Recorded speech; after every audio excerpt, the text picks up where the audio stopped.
stories during the show.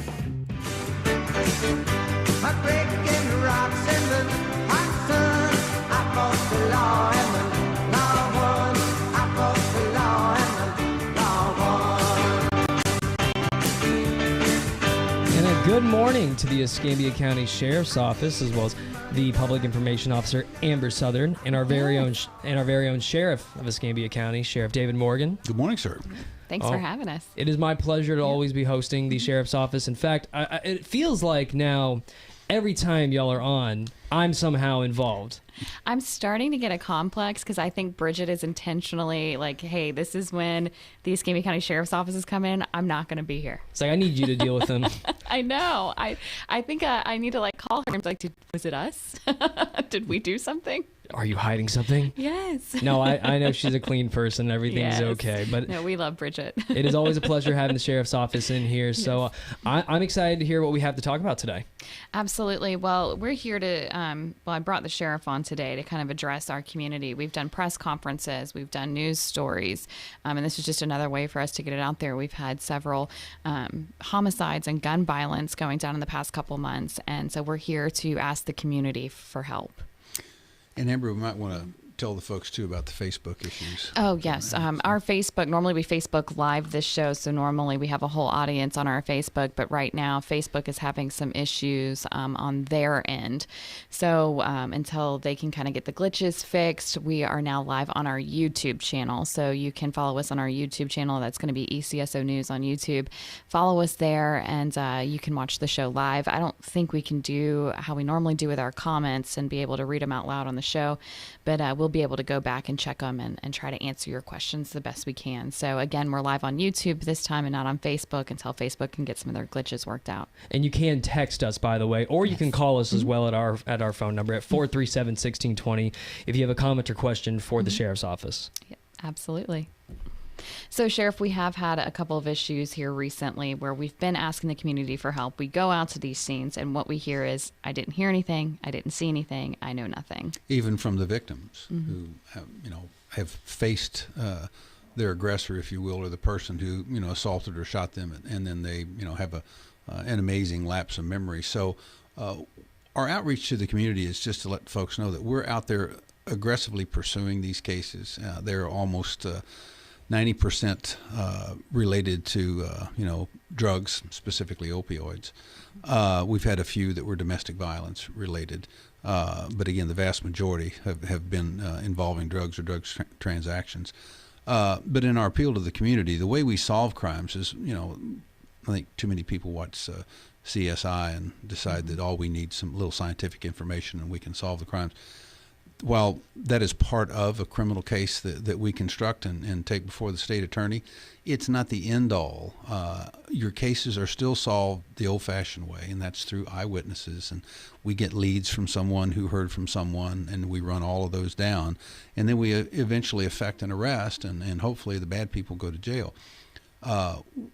We can't emphasize enough how hindered we are when we hit a wall of silence, when a community is not willing to speak up. And again, a lot of people say, well, Sheriff, they're afraid. I understand that, but I also understand that in today's world, you can remain anonymous, and we quite literally cannot divulge who you are. You can call Crime Stoppers at 433-STOP. You can call 436-9620, which is Central Dispatch, and ask to have no contact with law enforcement, and we'll work with the state attorney's office to ensure that your anonymity is maintained. And so the old excuse of fear doesn't hold water anymore. So what is particularly distressing to us right now is we have a part of our community that is accepting this level of violence. It's okay. And the reason why I make that little bit of a bold statement is if it wasn't okay, you'd be calling us. And we would be ensuring your anonymity. No one would know who you are. And so maybe your pain threshold hasn't been hit yet. I can tell you mine was hit about 9 homicides ago, and that's how many we've had this year, because one is unacceptable. I can take you to communities that are basically crime-free in Escambia County, and you say, well, why are they? Because they have zero tolerance for crime. If you or I moved into that neighborhood and cars started showing up at all hours of the day and night, they'd be wearing us out, letting us know that there was a drug house in that neighborhood, and we would go down and we would do what we do on the narcotic side, and eventually we'd make arrests and we'd rid you, your neighborhood, of that problem. It's the level of acceptance in community, dictates the crime that we have. It's that simple. People don't like to talk about it, but I will tell you that that's the truth. I always use Brownsville as an example. If tomorrow morning the people in Brownsville woke up and said, no more prostitution, no more drugs, etc., we're going to call and identify these people, and we expect the sheriff to work with us and get rid of that. Within a year, you'd have no crime in Brownsville. It's that simple. It's what we accept as a society and as a community. So, folks, I give you that short lecture. You need to step up to the plate. You got to call the sheriff's office. You got to call the PPD. You got to call somebody. If you don't want to do it, go through your pastor. We get calls from ministers all the time for things that are going on, and as long as it doesn't violate the clergyman penitent rule, they'll work with law enforcement. So if you're not comfortable telling us face to face, find somebody to bring us the information, because what we're experiencing in our community is truly unacceptable. We've got to stop this. You always hear the phrase "stop the violence." We can't stop it if you don't help us. We do have a call on our news radio hotline at 437-1620. We have John on the line, and John has a question. John, welcome to the Pensacola Expert Panel. Hey, guys. So not really a question, just would like to maybe piggyback off of the sheriff was just saying. As far as, people not coming forward in certain communities, I believe a lot of it has to do with a distrust of how that information is going to be put out. I think people have seen people who wanted to remain anonymous, but to get a conviction, they had to come forward and testify. I think that fear is real in those communities, because you cannot police those communities 24 hours a day, 7 days a week. So those individuals begin to fear for their safety, their family safety, and therefore, would inhibit them from really wanting to come out and ask or tell more or less what they see happening in their neighborhood. Granted, I am a supporter of law enforcement. My dad's retired law enforcement, family in law enforcement, and I do support our local law enforcement. However, I think that there's an opportunity to bridge the gap somehow in those communities and encourage those ones to step forward, because you and I both know they're the first ones to deny to come forth and help with information, but they're the last ones to come forth with information, but the first ones to call you guys when something on their end happens to them. They immediately, and then the whole cycle again starts with someone trying to get information to you all to help take care of an issue or a situation that arises with them.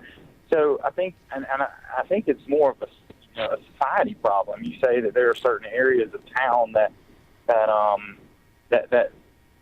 would not hesitate to call you all, but in society as a whole, we look at where we're headed, and I think we have become so desensitized to crime, murder, that it's just status quo in a sense. Now, granted, we don't want to live that way, and I expect the police department to step in and the sheriff's department to step in and do what they can. But I also understand that there's a dynamic that's keeping you all from being able to actually get in and do what needs to be done.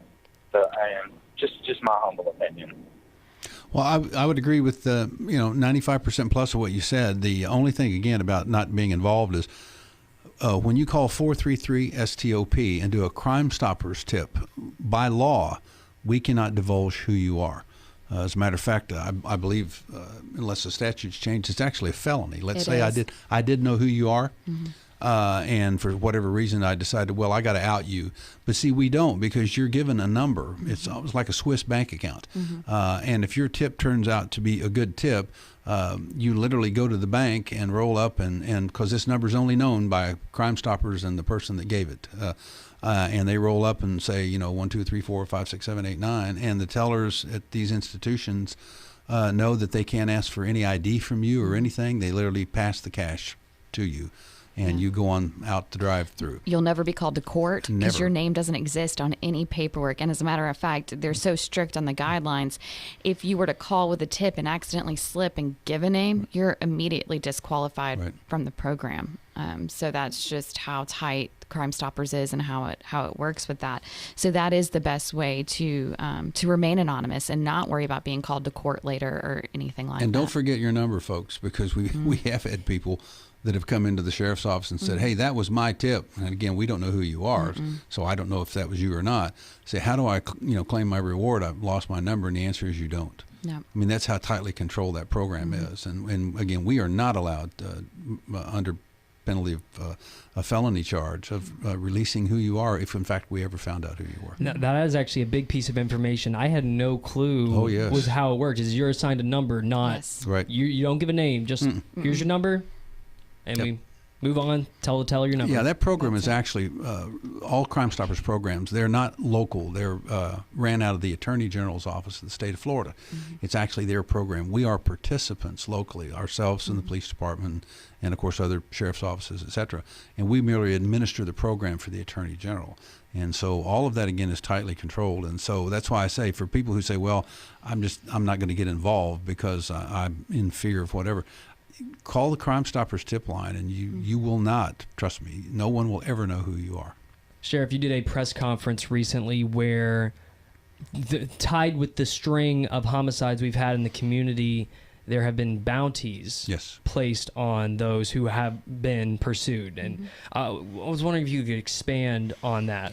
We've had a couple. We're actually, one of those is being prosecuted by the state attorney's office, and well, I don't have to use any names, but anyway, an individual was bonded out that had been arrested, and in order to not have to pay the cash bond that was paid for him, he was to take a contract on somebody, and turn right around and did.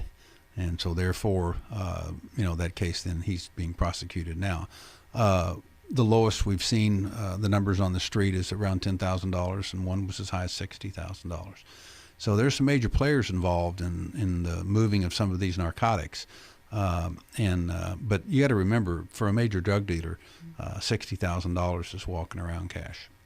These folks make hundreds of thousands of dollars every couple of months, and so that's not even in the noise level for them to do a one-time payment for that.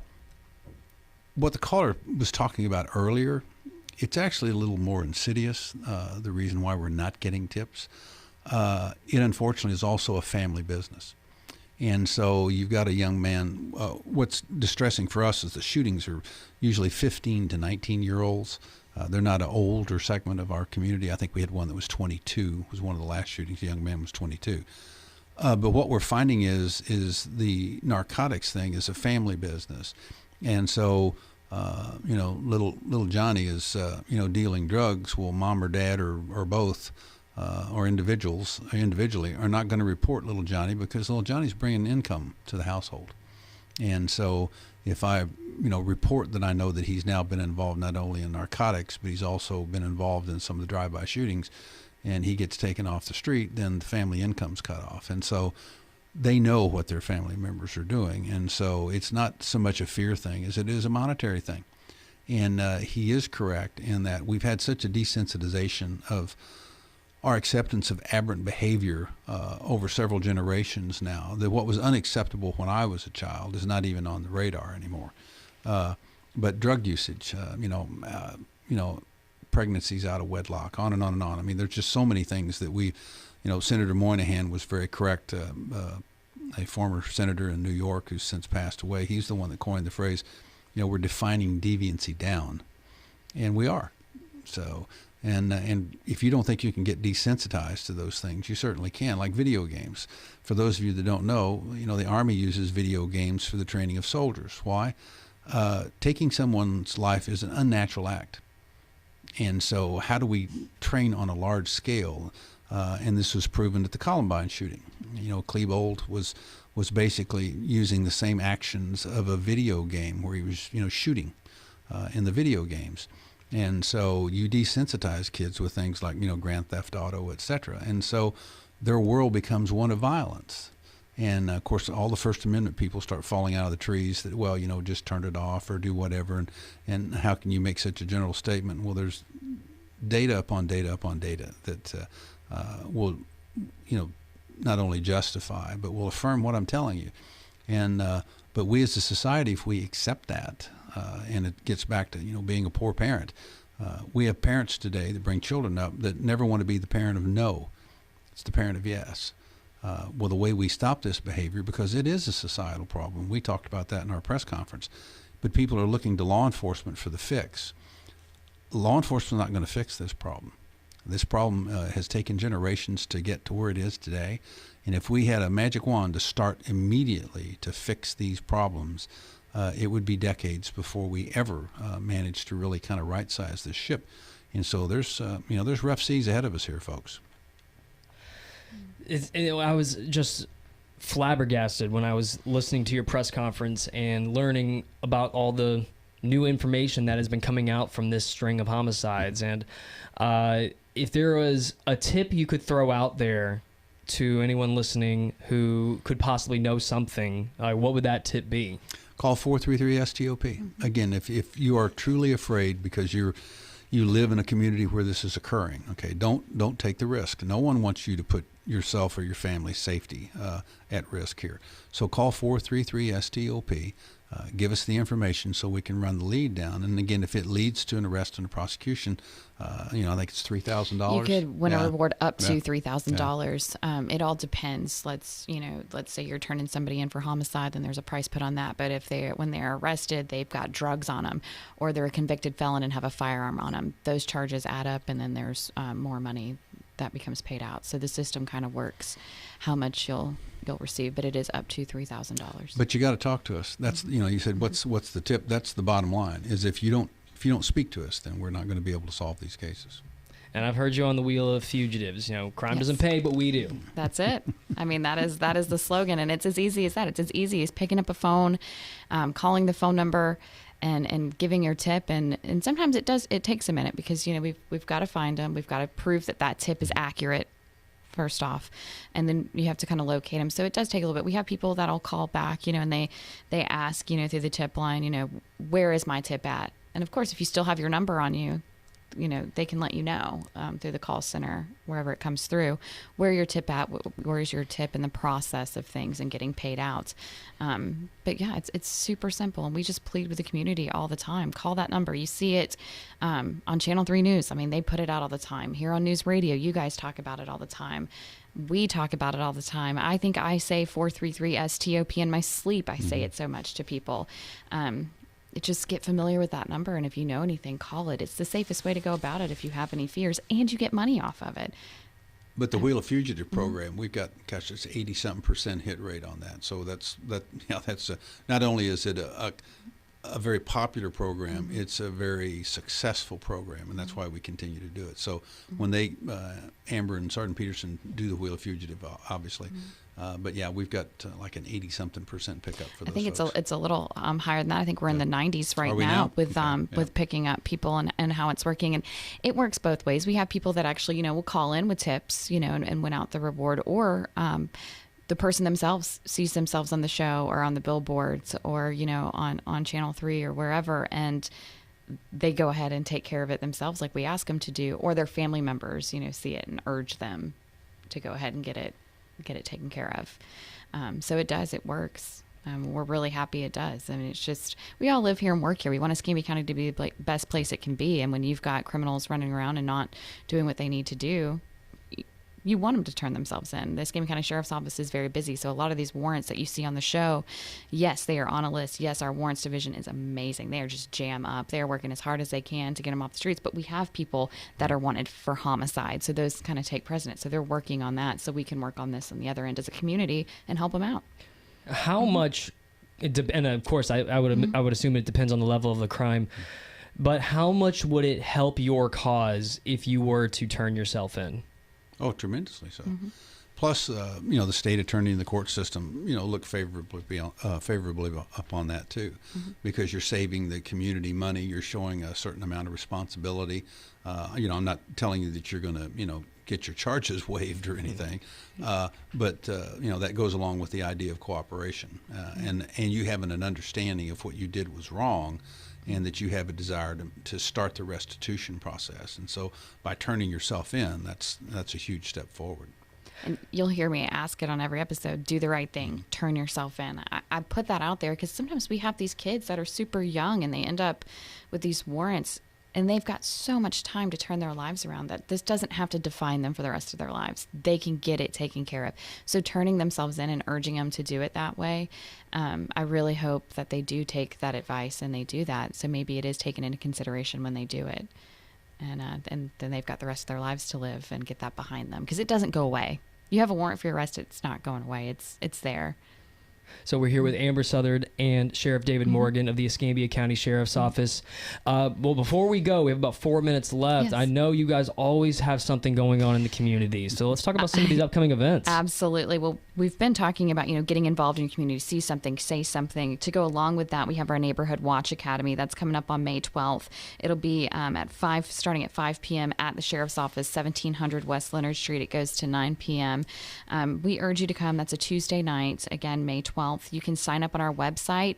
You can come down to 1700 West Leonard Street, or you can call 436-9281 and ask for David Craig. He can get you signed up for this program and get you in attendance. And what this does is it gives you a better idea of what a neighborhood watch is. Say you're in a community, you find out you don't have one where you live, and you're thinking about putting a neighborhood watch together. You meet with other neighborhood watches. Presidents show up to this event. They give advice on what works for their communities, what doesn't. We give advice from the Sheriff's Office standpoint on if you see crimes in your neighborhood, how you should react, what you should do.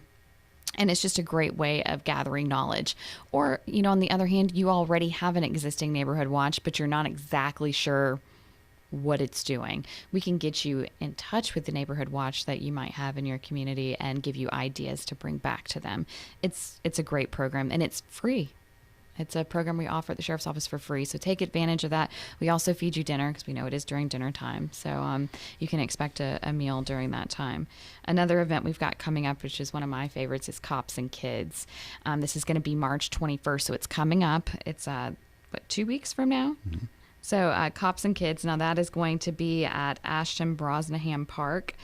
We do this every year. It's a big event. We have our canine unit out there. We have deputies out there. We do a little mini race where they can run through the hay bales and they act like they're, deputies looking for suspects. It's a lot of fun. We have face painting that goes along out there. There's also other fire comes out, EMS comes out. They get to tour the certain buses. They get to get on our SWAT bus and check that out and see what that's about. So they get to ask questions. It's just a great opportunity for kids to have a positive interaction with law enforcement. Because unfortunately, a lot of times when we're having interaction with law enforcement, you're getting pulled over, you're getting a ticket. It's probably the worst day of your life if you're calling 911 for any reason. So it's not always the most positive interaction. We want children to know, though, if they're ever lost or anything's ever wrong with them, or they just need somebody to talk to. A lot of these school resource officers end up, having great relationships with these students because they can come and tell them things that are going wrong in their life or going great in their lives. They want to hear that too. So it's a positive interaction with law enforcement, so they know not every time you're around us it has to be negative. I've always been a big fan of events like these because some of the things that really have always stood out to me were about law enforcement, were things I learned when I was in elementary school. Whenever you'd have a deputy or a police officer come on by your classroom and they teach you certain things, you learn that as a young kid. It just always sort of stays with you because that's when you first really learn about law enforcement.